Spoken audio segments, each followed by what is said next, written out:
So guys, lain na pong adlaw karon no. Karon dai wa tay himuon nga content kay unaon sa nato ni ato ang mga nagpa-shoutout sa tuwa.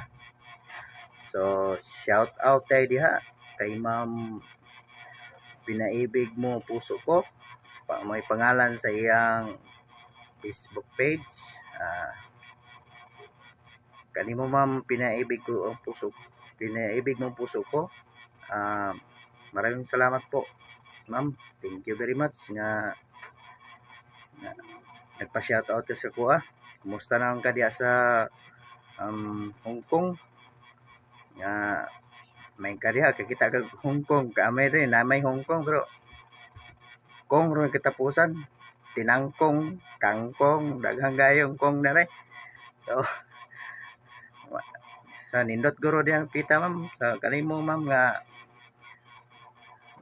sa imong kalayo sa imong pamilya, pag-amping diya ayaw nagkabala ka unsay kuan sa imong pamilya, ang imong ang ibuhaton ma'am, pag-ampo ka na sa Ginoo, aron pirminti ka ubanan sa Ginoo.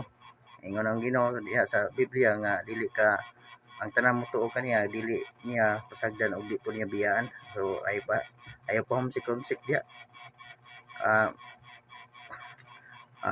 Padayunan na imong plano nga naipag-angat sa imong panginabuhi. Kung maabot ang panahon nga maangat na ka ma'am, ayaw kalimti ang Ginoo. Pagpasalamat o paghatag diya kaniya. O kanimo ma'am, Pinaibig mong puso ko. Maraming salamat po.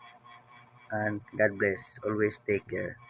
Musta lang ko diya sa Hong Kong. Kaya wala may tinangkong rag og kangkong. God bless.